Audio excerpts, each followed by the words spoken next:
canal Buzz Notícias está no ar. Olha só, essa semana será um pouquinho diferente referente ao assunto do transporte rodoviário de passageiros.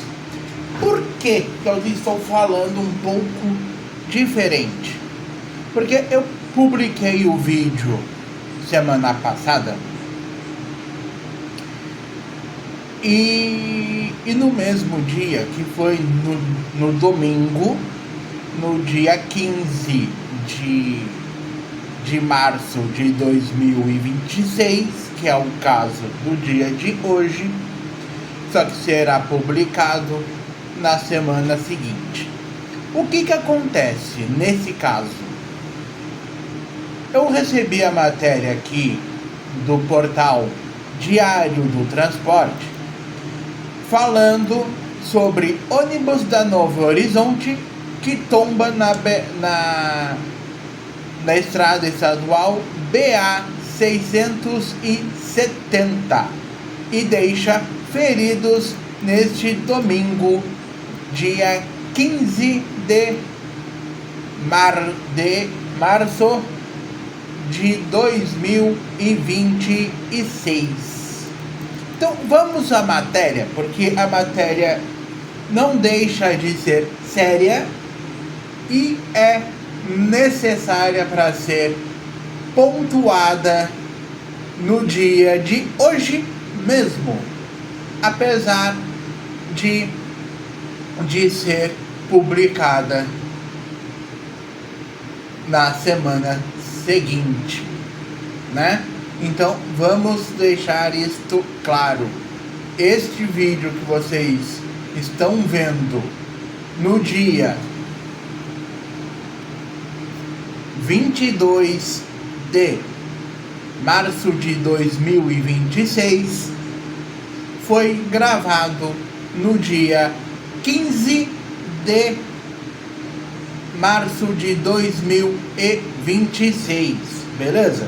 Então vamos lá para a matéria, porque querendo ou não, é uma matéria séria e que a matéria é de Yuri Sena no portal Diário do Transporte. Um ônibus da Novo Horizonte tombou na tarde deste domingo, dia 15 de março de 2026, em um trecho na rodovia BA 670. A BA seria a Estrada Estadual da Bahia 670, localizada entre os municípios de Itapetinga e Portiraguá, nas proximidades da localidade conhecida como Cavalo Preto. Equipes do Serviço de Atendimento Móvel de Urgência foram acionados para atender a ocorrência, com o apoio da Polícia Rodoviária Estadual da Bahia. Este é o segundo registro de tombamento envolvendo o veículo da empresa em curto intervalo de tempo.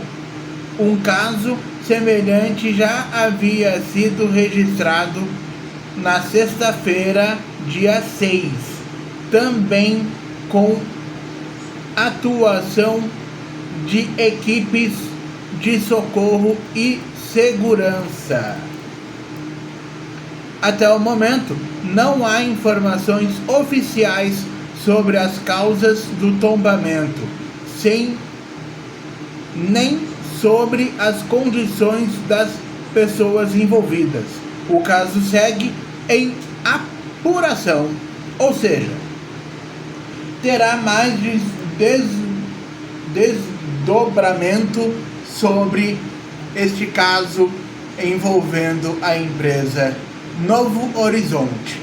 Já é uma situação difícil para a empresa, por problemas de finanças, por problemas de carros, e aí os poucos, vamos dizer assim, que acaba acontecendo tombamento pela segunda vez no mês de março, porque o dia relacionado, dia 6, foi o início do mês de março, que teve mais um tombamento de ônibus da Novo Horizonte. Porém, todavia, entretanto, também quero deixar ressaltado que nos últimos momentos, nos últimos meses, vem acontecendo muito acidente, não só com ônibus, mas acidentes de tombamento, inclusive. Então, é uma questão de rápida ação, de uma rápida necessidade fazer com que seja investigado o porquê está acontecendo isso. Qual é o problema técnico? Qual é o problema do ônibus? Se é problema do motorista, tem que identificar o quanto antes para evitar novos e novos casos de tombamento pelo nosso país. Então, eu finalizo por enquanto por aqui esse vídeo, tá? Mas tragarei mais novidades, mais matérias para você aqui no canal Nonobus. E muito obrigado! Vamos continuar o vídeo sobre as matérias do transporte rodoviário de passageiros. Tem mais matérias aqui, hein? Fica de olho! Jornal hoje é do Diário do Transporte, beleza? Todo ele hoje no Diário do Transporte. Então vamos lá, porque tem notícia e tem ampliação de frota, hein? Gadotti amplia a frota com mais de dois andares, com mais ônibus de 2 andares, com 1.000 Volvo com bagageiros ampliados. Vamos lá? Vamos trazer essa matéria, que é o seguinte: a Autovia São Gadotti, com sede em Blumenau, Santa Catarina, e atuação em diferentes estados, informou ao Diário do Transporte nesta segunda-feira, dia 16 de março de 2026, que tem ampliado a frota com ônibus de 2 andares de alto padrão das marcas Comil e Volvo.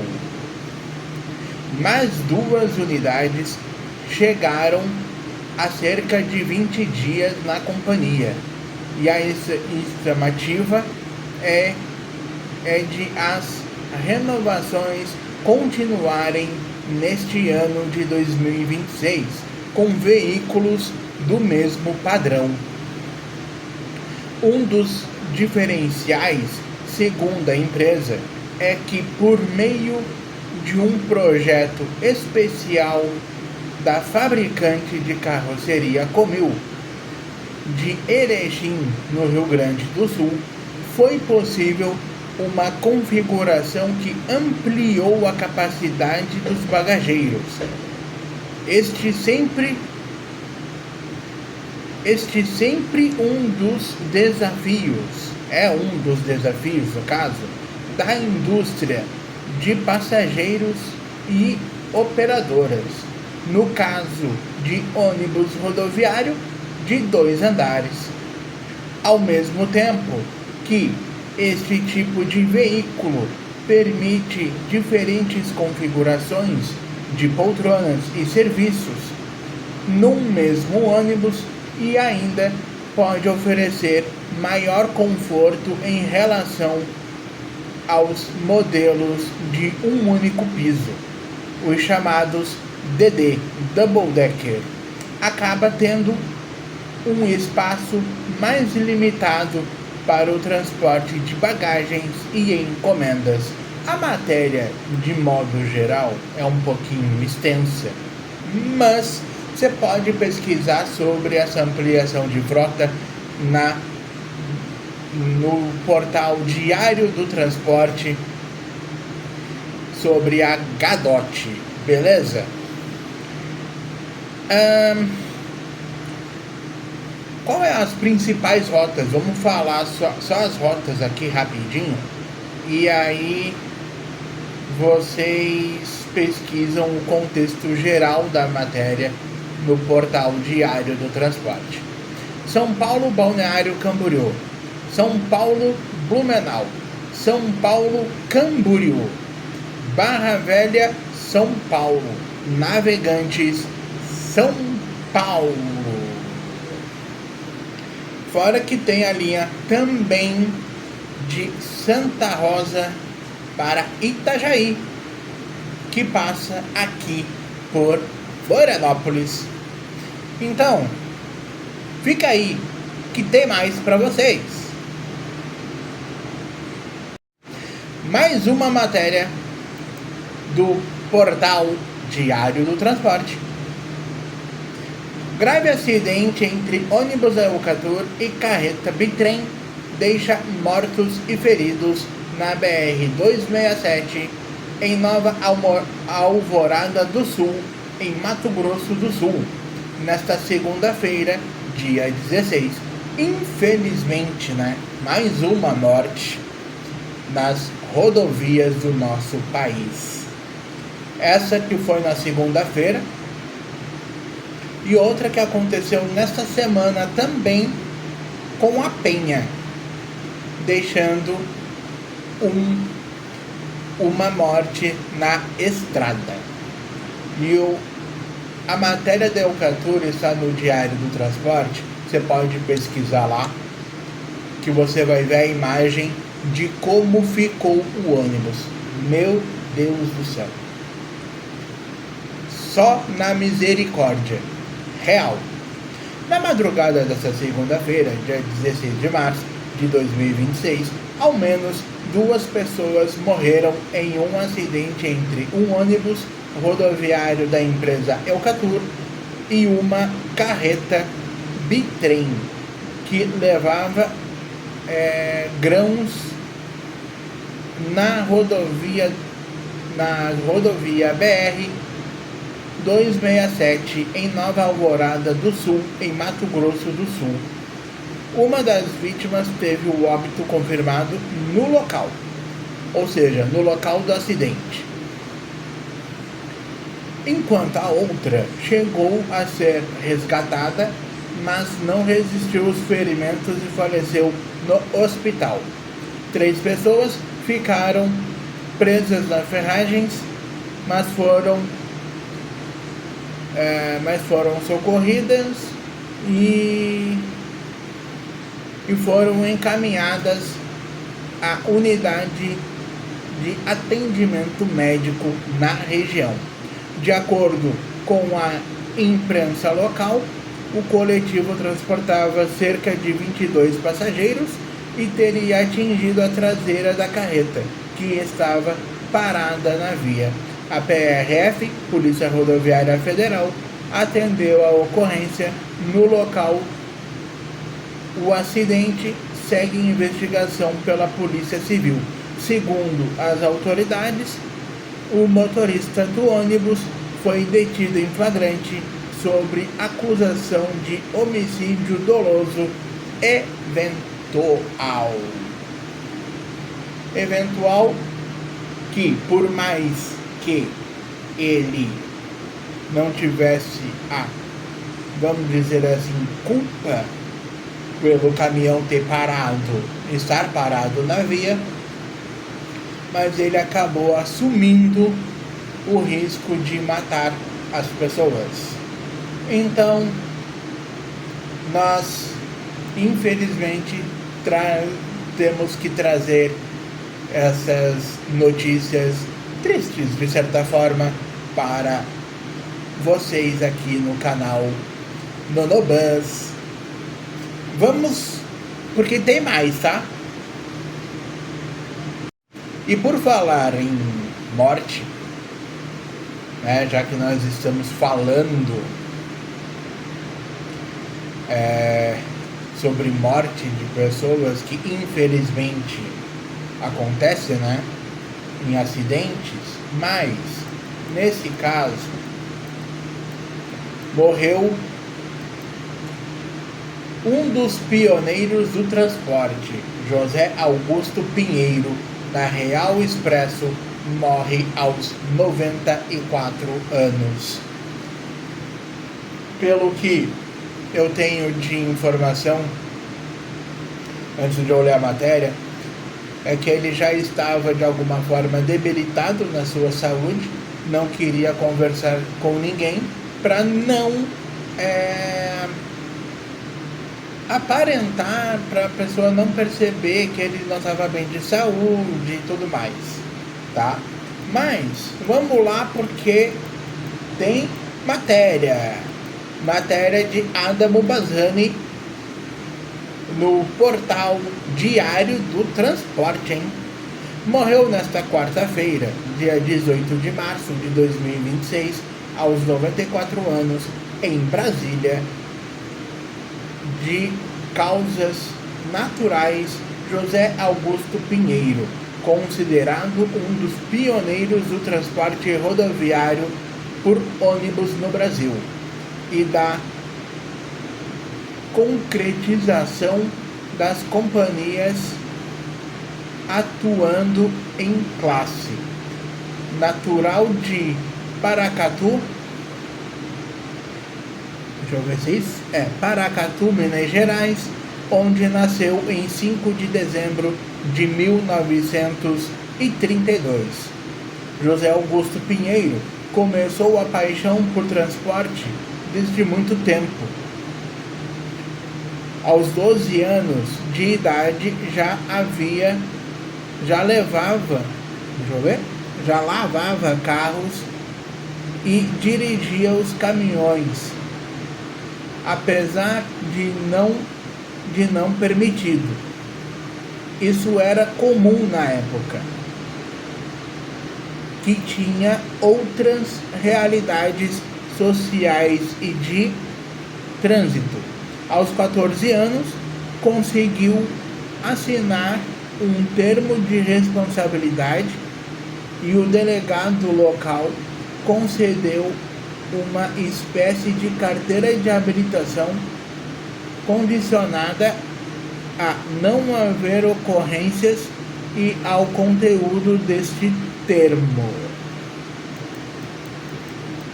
Vendo as necessidades de deslocamentos de cargas e pessoas pela região que se desenvolvia com o irmão Elmo, fundou em 1949 a Real Pinheiro, ligando cidades da região e a Goiás.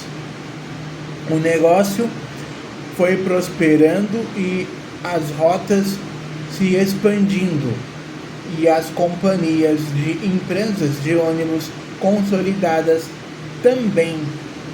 A principal foi a Real Expresso, em 10 de novembro de 1964, que hoje pertence ao grupo Guanabara de Jacob Barata. José Augusto Pinheiro atuou também na fundação da Rodonal, uma das pioneiras cidades de transporte. Não vou continuar a matéria, mas você pode ler certinho a matéria ali. Meus pêsames à família, amigos e pessoas próximas também. E querendo ou não, aos funcionários da Real Expresso, por mais que hoje seja pertencentes, né, que hoje pertença ao grupo Guanabara. Viação Cometa celebra aniversário de São José do Rio Preto, com inauguração de nova sala VIP. Primeiramente, feliz aniversário, né, para São José do Rio Preto, que foi ontem o aniversário de São José, e por isso o nome, né, São José do Rio Preto, que todas as cidades que têm São José no nome comemora no dia 19 de março. Os anos de cada cidade, de cada inauguração de cidade, não digo que sejam relevantes em termos ano, mas se foi 19 de março, então é comemorado nessa data o aniversário de cada cidade, tá? A partir dessa quinta-feira, 19 de março de 2026, os moradores de São José do Rio Preto e região passam a contar com um novo espaço para viagens realizadas pela Viação Cometa, na data em que a cidade comemora 174 anos. A marca do grupo JCA inaugura uma sala VIP que substitui a sala anteriormente situada na Avenida Governador Ademar Pereira de Barros e se soma ao outro espaço já disponível na rodoviária.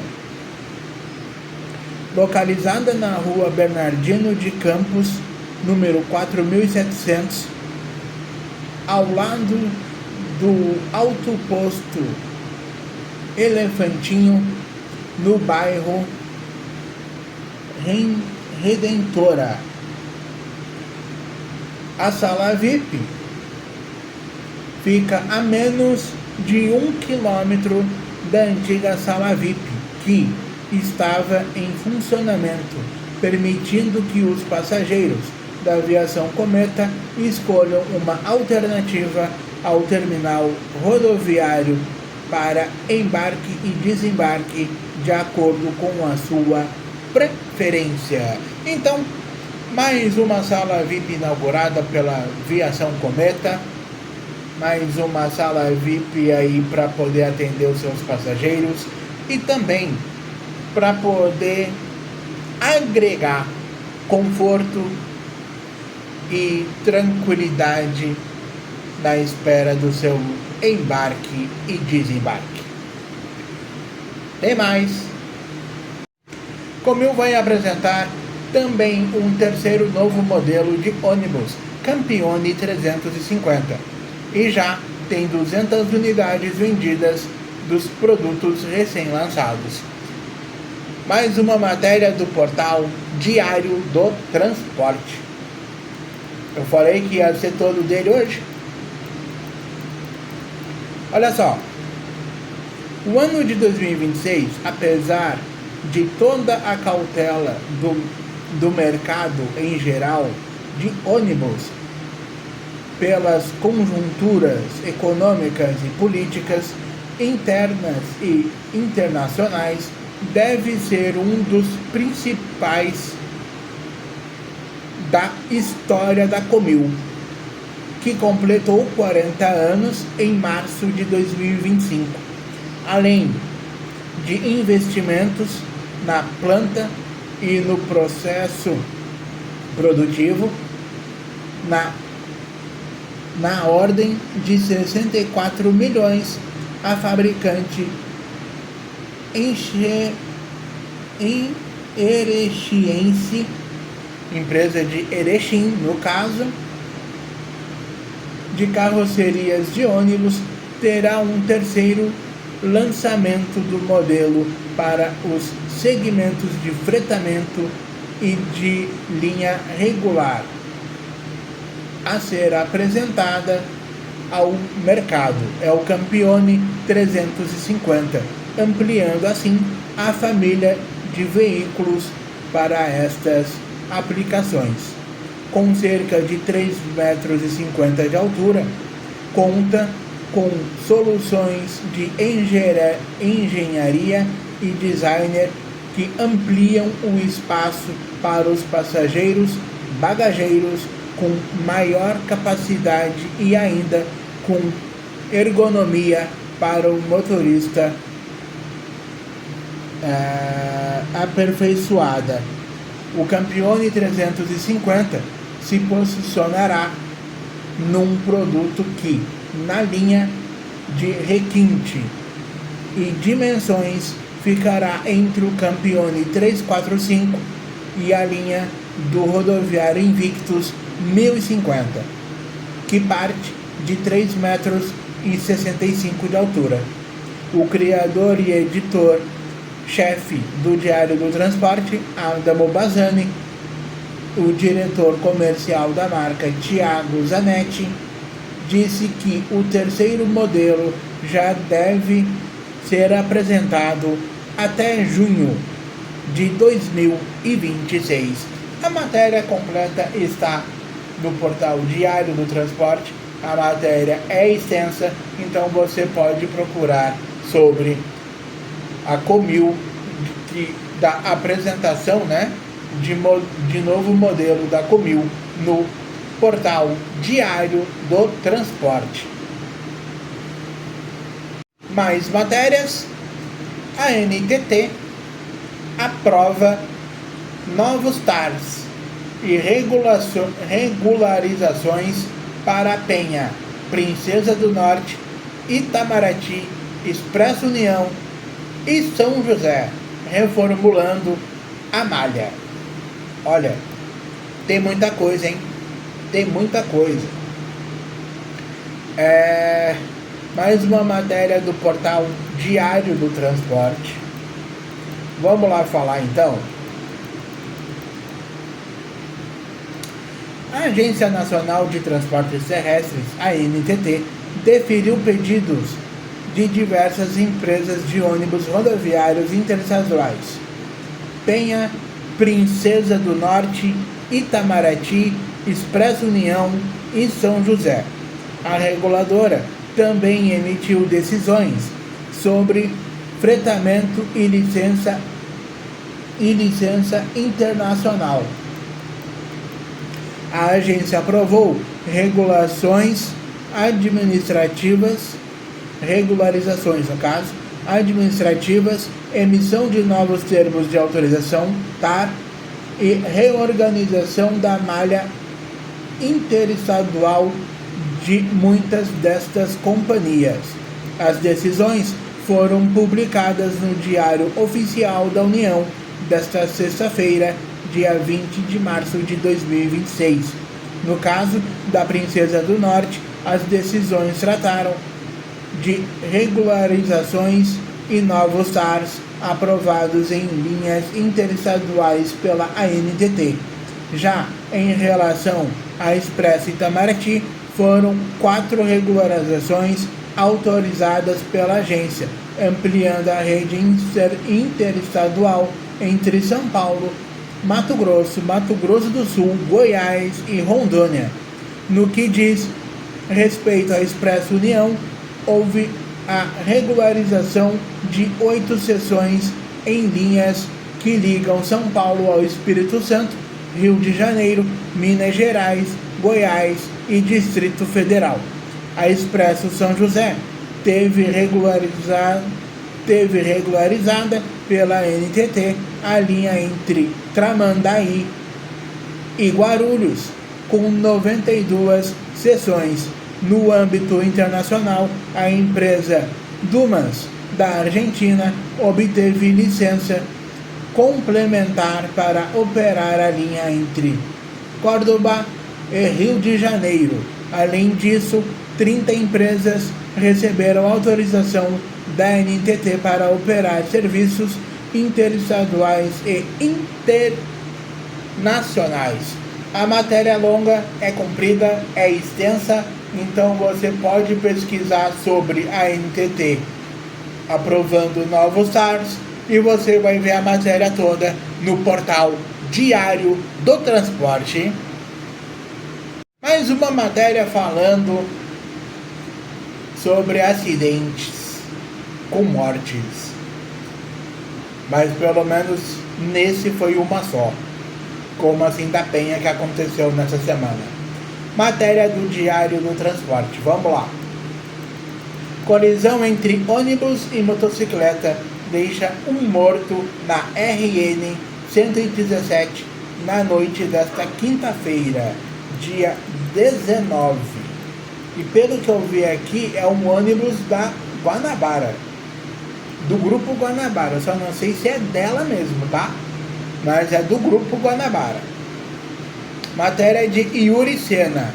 Um homem morreu e outro ficou ferido após uma colisão frontal entre um ônibus interestadual e uma motocicleta na noite desta quinta-feira, dia 19 de março de 2026, na rodovia RN 117, na região oeste do Rio Grande do Norte.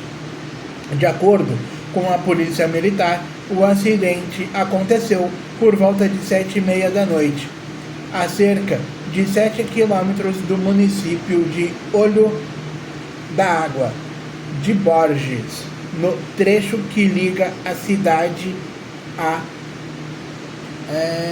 Caraúbas. O condutor da motocicleta, identificado como Reginaldo Alves de Oliveira, de 59 anos, não resistiu os ferimentos e morreu no local. O passageiro, que estava na garupa, foi socorrido por uma ambulância encaminhado ao hospital da região. Passou por atendimento médico e recebeu alta.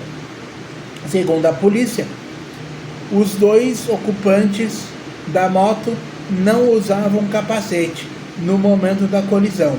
O veículo seguia no sentido Olho da Água de Borges, Caraúbas, enquanto o ônibus trafegava na direção oposta, realizando o trajeto entre Fortaleza e Maceió. Então é isso, meu povo. O final da matéria você acompanha, você pesquisa lá no portal Diário do Transporte e você vai ver sobre essa colisão do ônibus com a motocicleta, que infelizmente deixou mais um óbito nas estradas do nosso país em 2026. E lembrando, só estamos no primeiro trimestre do ano. Como será que vai ficar até o final, hein? Mais uma matéria do portal Diário do Transporte. Queda de carga provoca lentidão e interdição parcial na rodovia Anchieta. Rodovia Anchieta, que fica em São Paulo, nesta sexta-feira, dia 20, hein? Ou seja, no dia que estou gravando esse vídeo.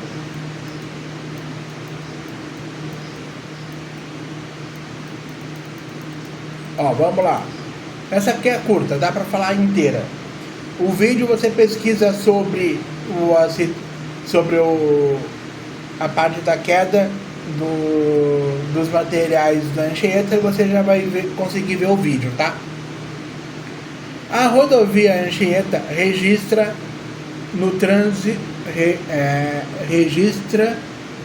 trânsito intenso na manhã desta sexta-feira, dia 20 de março de 2026, devido a uma queda de carga de um caminhão no quilômetro 18, no sentido Baixada Santista. Segundo informações da concessionária Ecovias Imigrantes, o acidente resultou na interdição parcial da pista, com liberação de apenas uma faixa para a circulação de veículos.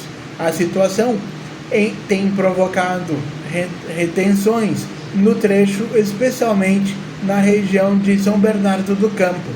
De acordo com a concessionária responsável pelo trecho, o caso foi registrado por volta de 9 horas da manhã, após o motorista perder o controle do veículo, o que resultou no espalhamento da carga sobre a pista. Equipes atuam no atendimento da ocorrência e na limpeza da via, enquanto o fluxo segue elevado e exige atenção redobrada dos motoristas que passam pelo local. Você vai ver essa parte do trecho no portal Diário do Transporte. É só você colocar pesquisando a queda de carga na rodovia Anchieta, que você vai conseguir encontrar a matéria no portal Diário do Transporte. E olha, essa matéria do Diário do Transporte, no portal Diário do Transporte, faz a Gontijo ser condenada, hein? Olha só. TST condena Gontijo a pagar horas extras a motoristas de ônibus e confirma que nestes casos nem acordo coletivo afasta jornada ininterrupta. Isso quer dizer, essa palavra indica que ele fez 8 horas, só que ele continua trabalhando porque não tem quem renda ele. Então ele trabalha 10, 12, 15 horas direto, e aí a empresa não paga a hora extra. E aí o Tribunal Superior acabou condenando a empresa. Então vamos lá que eu vou ler essa matéria do Adamo Bazzani, e quem contribuiu com a matéria também foi o Yuri Sena. A empresa Contígio de Transportes Limitada foi condenada pelo Tribunal Superior do Trabalho a pagar horas extras a um motorista de ônibus a partir dessa sexta-feira, hora trabalhada. A decisão da 7ª turma do Tribunal Superior do Trabalho pode ser usada em outros processos por se tratar da instância superior e traz um entendimento que pode esclarecer uma demanda de tribunais. Nem sempre o acordado passa por cima do legislado. Então vamos lá, que tem mais aqui sobre essa matéria, hein? Segundo o entendimento, há casos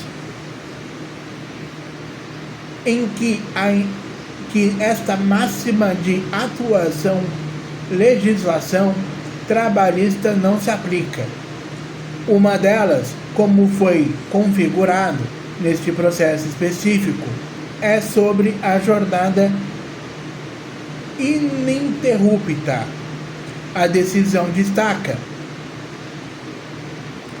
que a alternância de horários causa graves danos à saúde física e social do trabalhador. Ainda, de acordo com o Tribunal Superior do Trabalho, a turma invalidou uma norma coletiva que tentava descaracterizar o regime de turnos ininterruptos de revezamento e afastar o pagamento de horas extras.